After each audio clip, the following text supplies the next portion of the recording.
Hey everybody, welcome to another video. Today on Umbra Rays Talks About Stuff, we are going to talk about the fact that Umbra spent a lot of money today.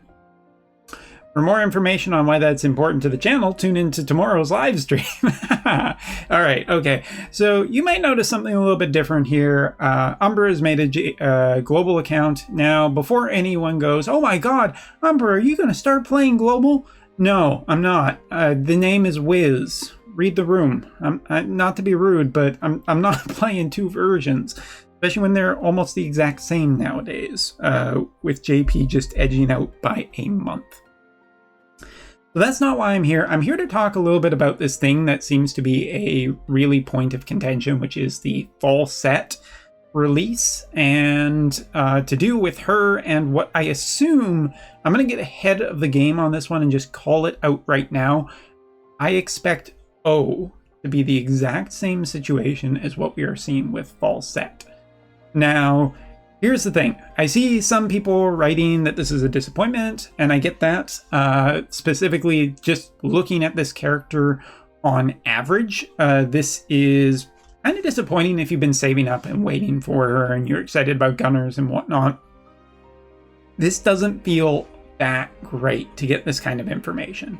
In the same way with, how do I say this? With what I assume some people will feel with O, because this is probably going to happen with him again. And I do want to touch on what some people have been saying in the other comments, which is the JP side really didn't catch fire because of O or because of fall set, which isn't entirely true. I mean, it didn't go nuts, but there was some more general excitement about fall set since there are some people who really like her design on JP, and I have seen a fair number of her and a fair number of O, but to say that they weren't meta shakers is probably the most detrimental thing to be said about her. Now, here's the thing. I'm just going to say, as a JP player coming over to the global side and seeing that you can get a 120 version of full set and a guaranteed 10 summon for 2k paid is basically like half, not even half, like a third of the, right? Because for JP it would be essentially like a lot more than this. You would need to spend roughly about 200 US dollars, and that's assuming that the exchange rate is good, which it probably isn't. Who am I kidding? I know it isn't. This is important for our discussion because I think that just from a where the game is of trying to get like a steady amount of income to support the game readily, this is a pretty damn good deal from a JP player side, where it was like, you wanted this, and I mean, yeah, you get some extra character shards and whatnot, but who gives a... Keep it PG. Who gives really a damn? Because in all honesty, like, those can be farmed up with a permanent character fairly easily. And if you're getting this from exactly day one, then I don't think this really terribly matters too much. So I'm not really worried at all. I mean, this is an amazing deal. From if you wanted her, she was considerably more expensive and considerably has underperformed compared to, let's say, more, for example. I expect more to go back to the usual way of her banners. And let me put it this way. If more comes to global with this kind of a deal, as far as Wotv characters and purchasing Wotv characters, 2k paid would be a steal for that good of a character at that price. Who cares about the character shards or all the extra bonuses that comes with on JP?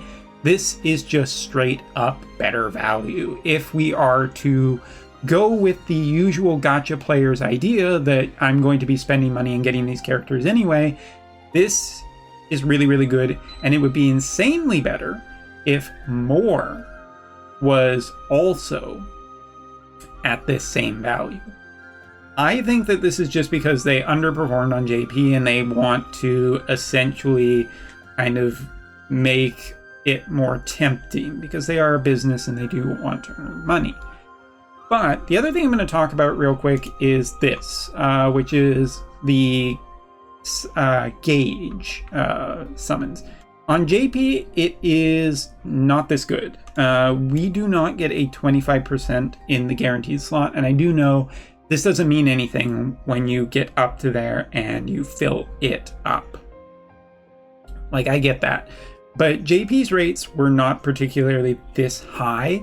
And again, in terms of my evaluation of having to do 55k to get 40 shards and 40 orbs, I just don't value that. I don't know, for whatever reason, I don't value that maybe quite as high. I get that there's some loss. I don't think that this is a better deal, but I don't think it's the doom and gloom of this. This is just from a business perspective of a character that probably didn't generate that much hype. They know that all of you are watching the JP side. I mean, hell, they know I'm a YouTuber and a content creator, so that really tells you that they know what's going on. At least, you know, a fair amount. Flip a coin, damn it. Shit. Okay.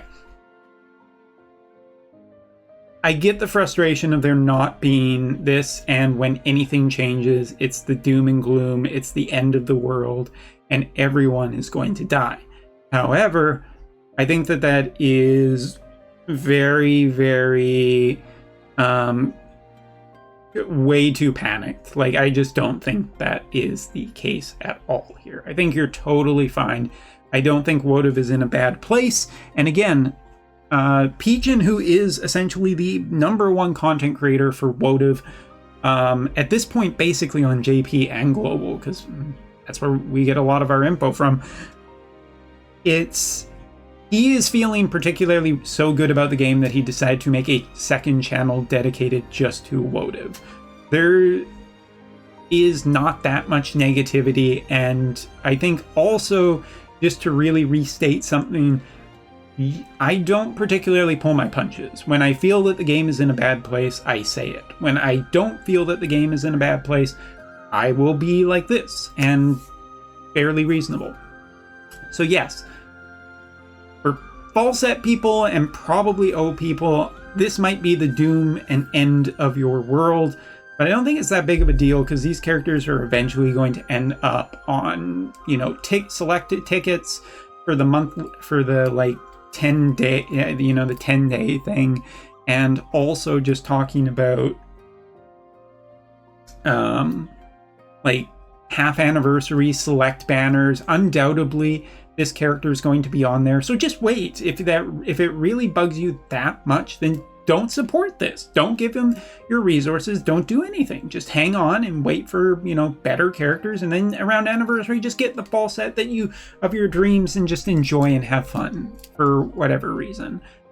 I don't think that this is at all something to be overly angry about. And yeah, that's essentially what I wanted to say about this. 3 times only. Level 99 guaranteed. I haven't looked at these. What does this do? Oh, well, I guess I'll choose the cute one. No, it's not Howlet. So yeah, I just really wanted to say really quickly that I understand a lot of the time about the panic of this thing where it's like, man, we're getting screwed on this. I can't believe that they're doing this to the players again, but I just don't feel that that is this situation. I feel like we've been through a lot worse situations, and this is just not really that. This is just kind of business as per usual, and yeah, I just don't feel that bad about it. Like, even looking right here, it's kind of ridiculous as just like, I created an account and downloaded some data, and I'm already getting a lot of stuff for essentially free. It's really like, yeah, I know. Yeah, it's all bad for for old players, but whatever. Been playing forever. It is what it is. Is it just that? Oh no, I get the character too. That's cool. Oh, I got a URVC as well. That's nice. This account not the worst. And we can still do an MR plus guaranteed. Yeah. I guess, yeah. I mean, I'm rambling at this point while I'm just doing polls for fun, because that's kind of the day. Hey, URVC, neat. I don't think that Wotv is in that bad of a spot. I think that Wotv, from a JP perspective, is quite good. If you consider about how cheap the game essentially is right now, running on JP, where the JP side is featuring some of the most steady, reliable income, that's not a game that you're particularly going to cancel anytime soon, because it's making money and it's steadily making money. You can plan ahead and figure out what you need to do to keep going. So that's perfectly fine in terms of a business perspective. And do I think, now don't make the mistake of saying, well, do you think that everything is like all hunky-dory? No, I fully expect that Gumi is probably making their next cash grab. I mean, allegedly game. And I think that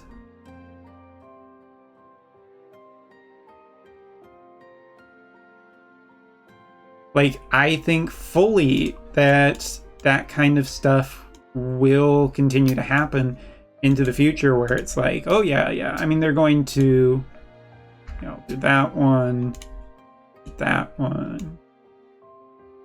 and that one. I fully expect that Gumi is working towards their next big thing, which they will move on to. But I don't expect Wotv or FFBE on the JP side to die until they actually get to that point. Because, again, why would they cancel something that's still making money and relatively steady money? They can take their time, develop their next product, release it, build up some hype for that, and then once that has been fully established and is working fine, then they can probably cancel this thing. All of these games do have a shelf date and will eventually die off. But in the meantime, I am not worried about Wotv, and if I'm wrong, I'm wrong.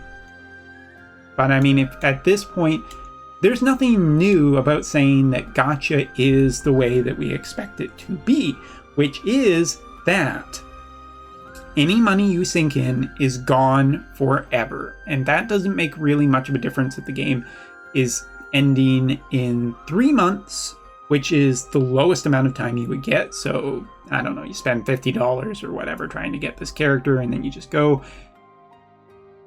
That money was always going to be gone anyway, I guess. So, I mean, if you have that kind of disposable income, then it's not relatively a problem.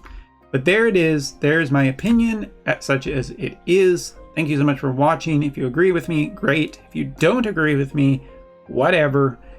You are, of course, always entitled to your own opinions, and I hope that you exercise them and follow through with them and discuss about them in a reasonable way with other people. Right, I'm still getting... I forgot, this is a new account, so technically the... that didn't change to a rainbow. See, this is the problem with being a long-time JP player. You're like, what the hell was that?